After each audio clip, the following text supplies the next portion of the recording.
Von Berlin aus gehen wir nach Norden, die Augen hoch, die Haare stramm, vorbei an Hamburg, weiter Richtung Küste. Noch sind wir an Land. Und schwule Paare mit Kindern oder das Adoptionsrecht betrifft. Es ist ganz einfach inakzeptabel, dass rechtliche und gesellschaftliche Diskriminierung von sexueller Identität und geschlechtlicher Orientierung aufgrund von Tradition, aufgrund von Ideologien oder religiösen Überzeugungen dazu benutzt werden, dass nicht heterosexuelle Menschen kein gleichberechtigtes oder selbstbestimmtes Leben führen können, sondern dass damit auch noch Kinder aus und in diesen Beziehungen eine Benachteiligung erwächst. Und es ist geradezu perfide, dass jene reaktionäre Kräfte, die das verhindern wollen, genau das bestätigen, was sie angeblich schützen wollen, nämlich das Kindeswohl. Leider müssen wir also auch im Jahr 2014 mit lautstarken und aggressiven Kräften uns auseinandersetzen, die beim Begriff Ehe und Familie nur Adam und Eva oder Vater, Mutter, Kind im Sinn haben und in der Vergangenheit leben. Das erleben wir in Deutschland, das erleben wir in unseren europäischen Nachbarländern, das erleben wir leider überall auf der Welt. Und für diese Menschen ist natürlich eine Konferenz, wie wir sie hier haben, eigentlich schlicht undenkbar. Alleine solch eine Konferenz ist für sie unvorstellbar. So etwas hat es früher noch nicht gegeben. Aber wir sind hier nicht das Früher, wir sind hier die Gegenwart und die Zukunft lebt genau mitten unter uns.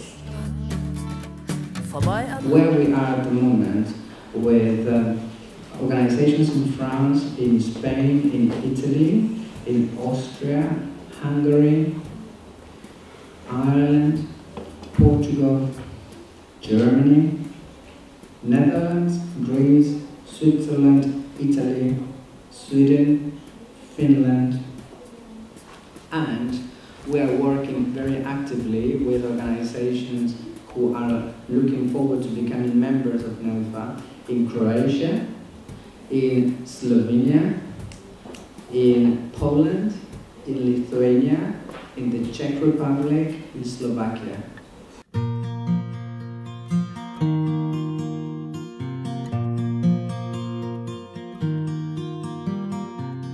Ist nur ein gebrochener Arm, ist nicht schlimm. Das wird wieder gut, wird wieder gut. Da kommt sowas Buntes, Hartes drumherum. Dann wird's wieder gut, wird wieder gut. Ich bring dich nach Haus. I spoke in the legal workshop, explaining where we are in terms of the rights of LGBT families in comparison to 2 years ago. And it's good news. We're doing much better globally in Europe. Schools are amongst the most homophobic and heteronormative institutions in society, causing concern for parents for the well-being of their children in these institutions. And this has led to a patchwork quilt of initiatives and projects across Europe to fill the gap in order to educate the educators. I'm Australian from Italian descent. I've been married. I'm married with Marco. Marco is my Italian husband, and we have 3 children. This is Leonardo. He's 3.5 years old, and Marco is at home with our twin boys, who are 20 months old. Leonardo has just started childcare, and we very much are aware of the Italian situation, whereby teachers don't get any support or help when it comes to homophobia. So my husband and I are basically the only support structure that our teachers have back in Italy. Oftmals bin ich einfach fassungslos, mit welchen Vorurteilen Homosexuelle heute immer noch zu kämpfen haben. Die Diskriminierung hier in Deutschland ist selten offen und aggressiv. Sie läuft meist sehr subtil und ist dadurch oft besonders verletzend. Es gibt sie leider immer noch, die Vorurteile. Gerade in Bezug auf die Ausbildung unserer Kinder in den Schulen gibt es viele verstörende Diskussionen, auch hier in Deutschland. In einem Bundesland gibt es aktuell doch tatsächlich eine Debatte darüber, ob das Thematisieren von sexueller Vielfalt im Rahmen des Sexualkundeunterrichts dazu führen könnte, dass man Jugendliche zu Homosexuellen erzieht.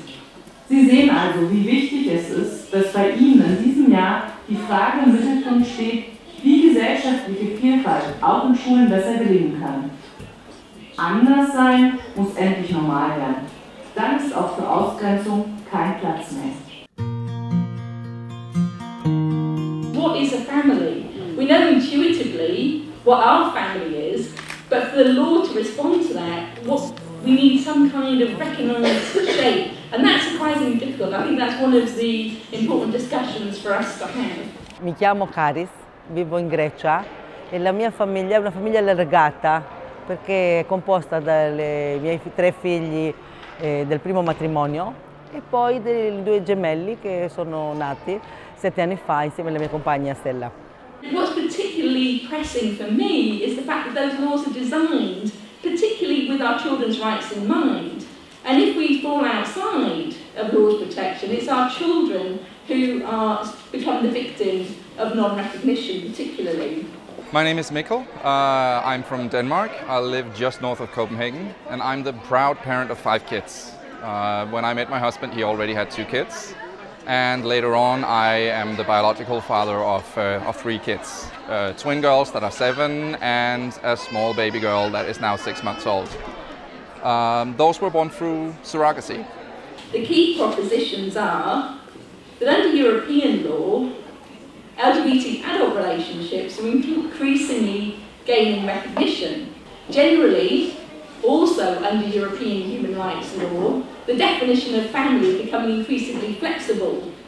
So we have a patchwork of laws across Europe. The child's best interest is a universal theme of various international and domestic instruments. International human rights law and the European Convention protect the child's right to a family life. If we talk about Council of Europe, we talk of course about 47 countries, 820 million citizens, a huge amount of LGBT families, of course. As a general rapporteur, I have a duty to intervene in the area of the protection and promotion of the rights of LGBT people. I focus on the legislation regarding same-sex partnerships and adoption. This is a very difficult issue within Council of Europe. When you have Russia, when you have Azerbaijan, when you have Armenia, countries like that, and then you have Germany or the Netherlands, to find a compromise on that is very difficult. This is the Council of Europe member states map, where you can see the range of countries. The greener you are, the more LGBT friendly you are. And of course, you can see very clear division between the Western countries and the Eastern countries. With the red ones, of course, it's Russia, it's Azerbaijan, it's Armenia, where LGBT rights are very limited. There are even legislations limiting the LGBT rights. Of course, it's a shameful map because we all dream that Europe will be green as much. My question is, how is it possible that Russia still is a member of the Council of Europe, and other countries like Lithuania or Moldova, as you said, if they implement such kind of laws, they shouldn't be any longer a member of the Council of Europe? Belarus has death penalty as the only country in Europe. They have death penalty, and we cannot do anything about that. We cannot go there, we cannot report, we cannot do anything. So if we kick out Russia from Council of Europe, I won't be able to go there, I won't be able to monitor, I won't be able to do anything.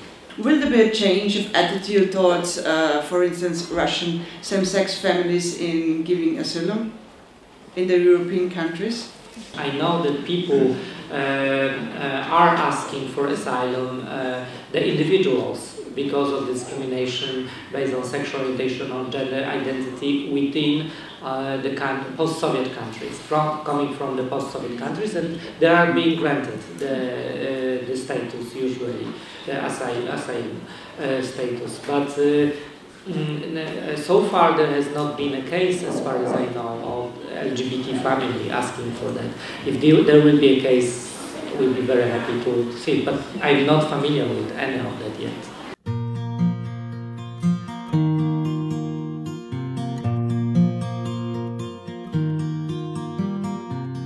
Ist nur ein gebrochener Arm, ist nicht schlimm. Das wird wieder gut. I'm 26 years old. I have two mothers, but I also have a son of 2 years. I born by insemination. It was the beginning in Belgium. It was 30 years before, I think, the first center of insemination. I also have a brother by adoption. Since 4 years, I worked as the spokesman for the Brussels LGBTI umbrella organization.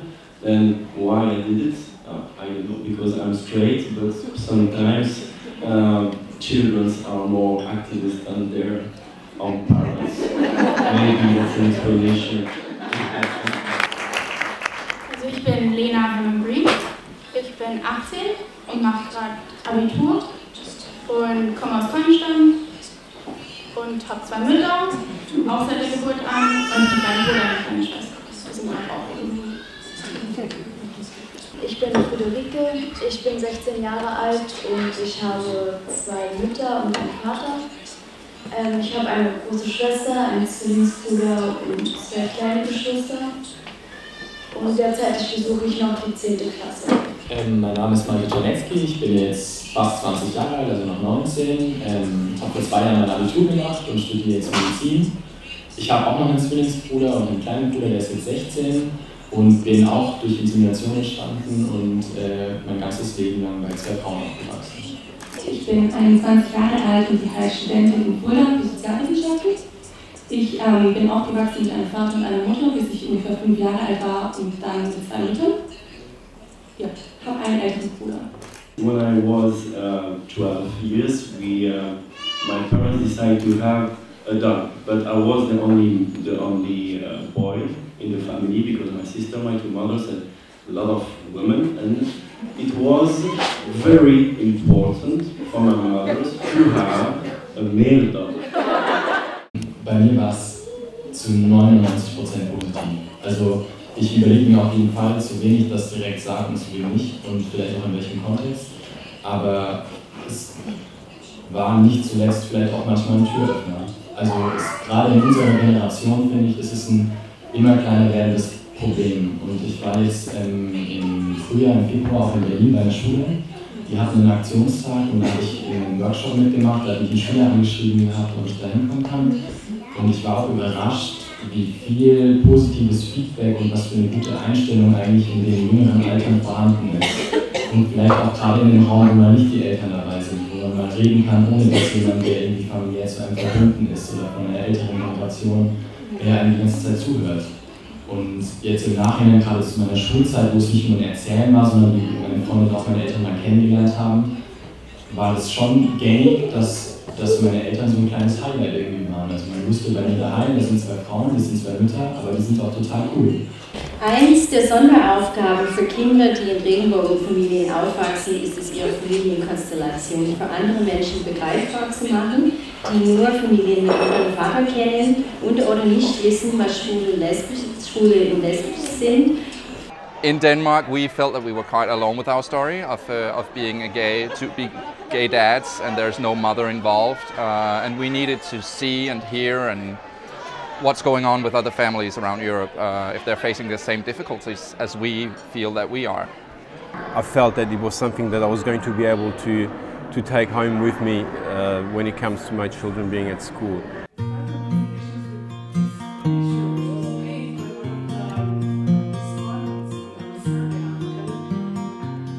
Ist nur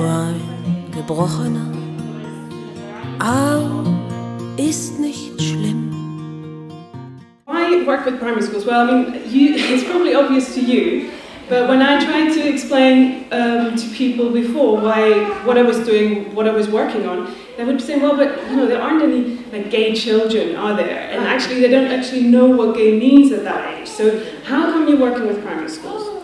And it was incredibly important to sort of say, well, it's not actually about what people do, it's about who people are. Hi everybody, my name is Marie-André Fallu. I'm 31 years old. I have a child, a son, he's 5.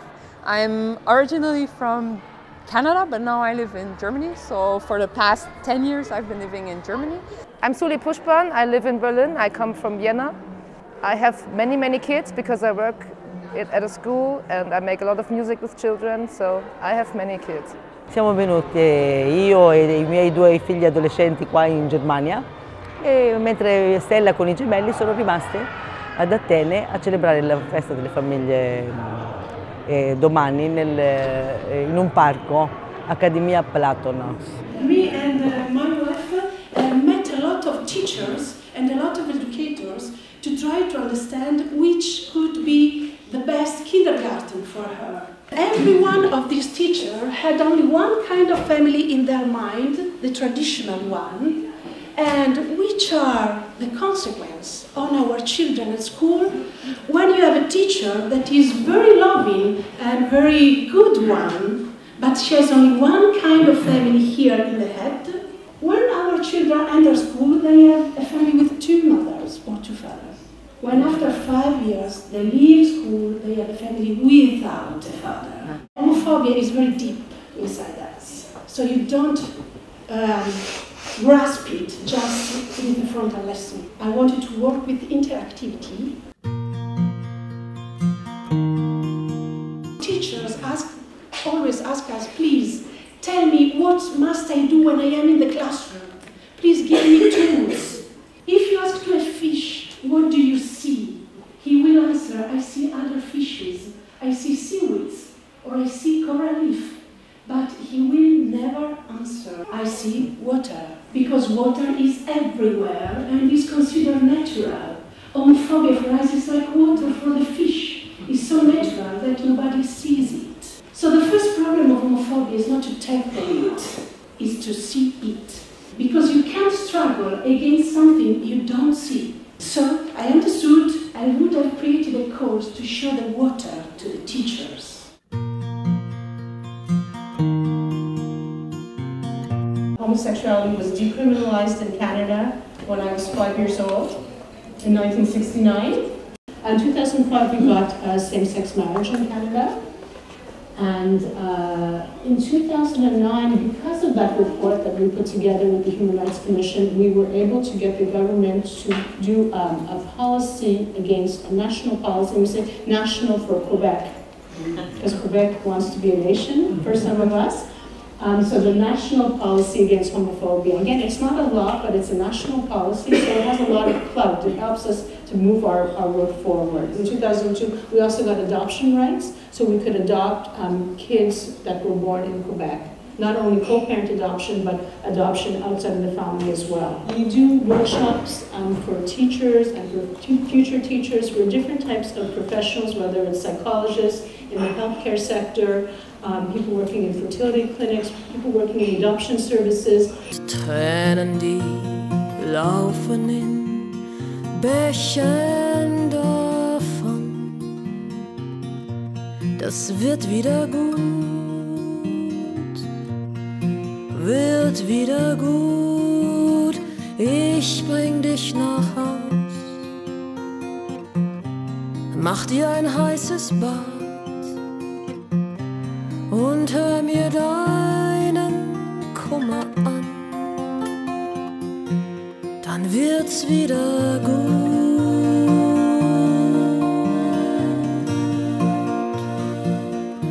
Das wird wieder gut.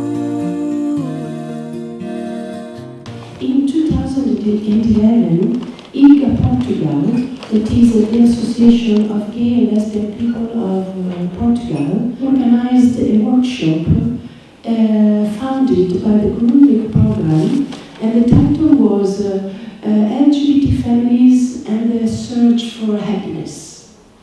And they made a selection of people around Europe to take part in this workshop. I applied, Angelo applied, and other LGBT parents applied. We were 20 people, I think, and we met in Lisbon. It was a sort of crash course, and we chatted, and we enjoyed, and we did a lot of things together.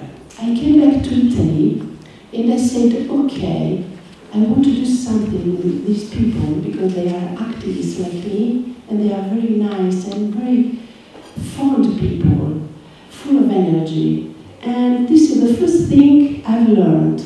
To produce projects and to produce idea, I need to have personal relationships.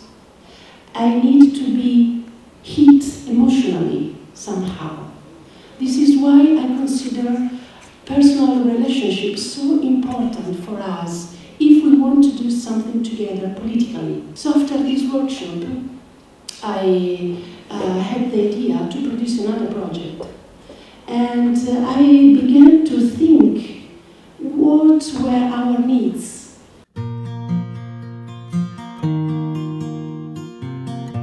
The empowerment I was thinking of was to act at European level.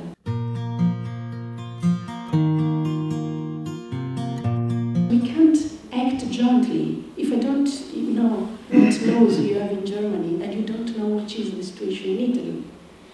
And to exchange our situation help us very much to go on together.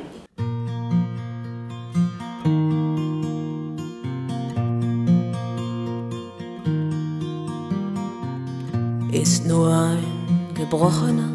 This is a testimony by a MEP, it means a member of European Parliament, and he explains why our families need to have equal rights like all the children in the world.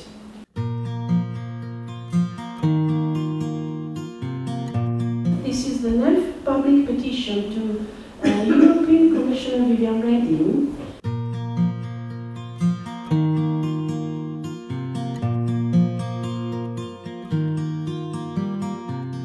Ist nur ein Gebrochener. Arm ist nicht schlimm. Das wird wieder gut.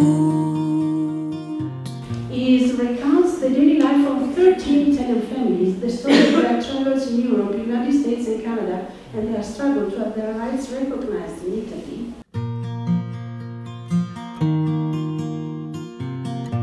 This is another communication project we produced. It's All Out. We asked to the All Out people, this is a big organization, we asked to come and to teach us how to organize a campaign.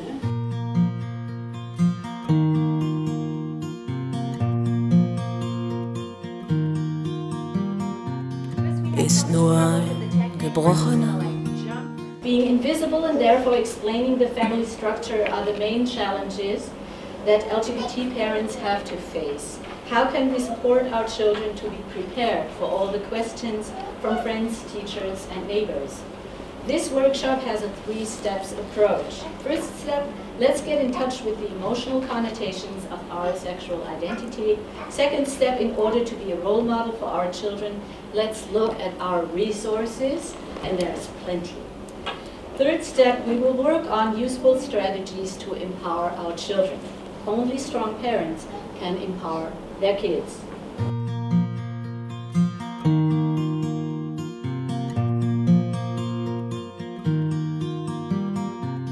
Ist nur ein Gebrochener. Arm ist nicht schlimm. The strategies that are available to us to empower our children are closely related to the concerns that parents have for their children. And research has shown that the two main concerns of our LGBT parents is the non-acceptance of the family form, that their child might experience teasing and discrimination.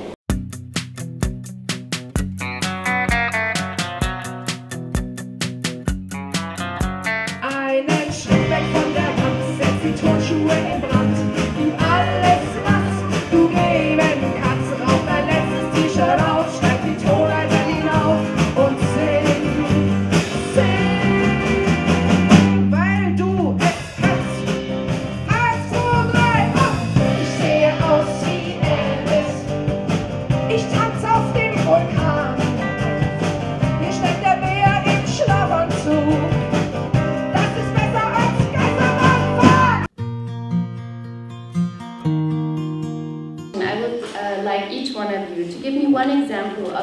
favorite best practice or, you know, an inspiring moment of your work? I think one of the most intimate moments for me as part of being in the team of organizing, but also bringing the visibility of LGBT families in Slovenia, which was for the first time that we ever started talking about the diverse families back home. How does that reflect in education? In many, many ways. 1 year after the conference, the government, for the first time, proposed equal legislation and equal marriage inclusive of LGBT families. And we thought, oh my God, has to be the effect of this conference. One of the biggest challenges is visibility without being in the spotlight. What I mean by this is that we want our families to be acknowledged, we want our families to be included, but we don't want to be the gay family in the school. And talk about, again, the rainbow of families that exists. Because again, in the classroom there may be kids who have single parents, or parents who are divorced, or they may have been adopted, or they may have actually been created through insemination. One of the things that started to really bother me, locally, nationally and internationally, is the language of gender ideology, which is now coming into the discussions of anti-gay movement again. Gender ideology is about reinforcing what is the role of a man and what is the role of a woman in society. And gay and lesbian families basically directly opposite that binary idea of the system, if you will, of what is a woman supposed to do, what is a man supposed to do. In Facebook, one of my colleagues from Poland posted a picture of a poster that said, very literal translation, but basically saying, do not touch our gender stereotypes. And that says a lot. So people fear us because we bring disorder into the system. We have another type of question that comes to NELFA where we feel more competent to give advice, which is I'm planning to move from my country of residence, of current residence, to another country. What is the legislation in that country? What may be the challenges that I face? And again, we use our network to provide this kind of information. I think that our visibility is one of the best forms of activism that we can have. And so I appeal for you to remain visible and to expand that visibility as much as possible, because it destroys a lot of the monsters that people create in their heads. Und bevor wir den Staffelstab übergeben, würde ich mich gerne bedanken, denn es waren so viele daran beteiligt, dass das hier so gut wurde. Our NELFA conference is the biggest act of visibility that NELFA has. And it started in 2010 with our Paris conference, and in 2012 our Lorette Del Mar conference in Spain. And I'm so proud that we brought NELFA to Germany, because I have the feeling that everybody's sort of caught on to the NELFA spirit, and I was really hoping for that to happen. But the legacy does not end here. So we are very excited to announce that there is no need to wait 2 years for the next conference, but the 4th European meeting will be taking place next year.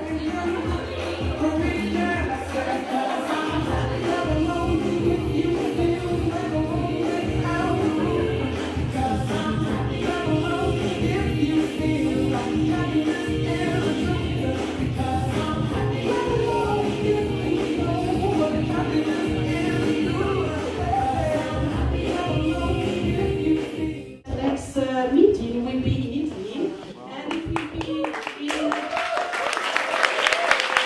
will be in October 2015, and probably it will be in Rimini, that is on the Adriatic Sea. My country is a strange country, really, because we have no laws, no rights for our families, but everyday life in Italy is very, very easy, because, I don't know, people is nice. There are a lot of people in this world that are fighting for hate of immigrants, hate of LGBT people, hate of Jewish or black people. We will win because we fight for love.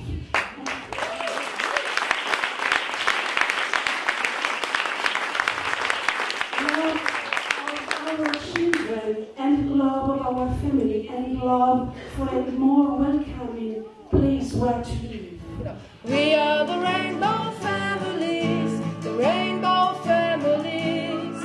We are yellow, orange, red and blue, green, purple, me and you. Some of the things that made the biggest impression on me is when we actually heard some other kids from gay parents talking about their experiences, and them actually saying that yes, it is good for them to know that there are other rainbow kids out there, but they don't really actually need to see them all the time and spend time with them. And it made me think, are we doing this for ourselves or for them? Or it just started a lot of thoughts for me. What I like here, the atmosphere, the people, they're great, the kids, and they have a lot of energy, and I like to catch smiles with my camera. What I like the most is just the very electrifying atmosphere, seeing children of rainbow families running around, having fun with other children. In particular, there are families that don't usually have the opportunity to meet with other children because they come from countries where rainbow families aren't as many. And seeing them and talking to them is really inspiring. Also, I enjoyed the discussions, the seminars, the workshops. I sincerely do hope that this will become a much stronger network that will be able to work more politically towards unifying Europe and the rules, because as everyone else, we feel the difference in moving between countries and not having the same rights as when we're home in Denmark. The most important impression is that I find there were kids who somebody really wished for and did a lot for it to get them, and I think all the vibrations are so nice and positive and cool.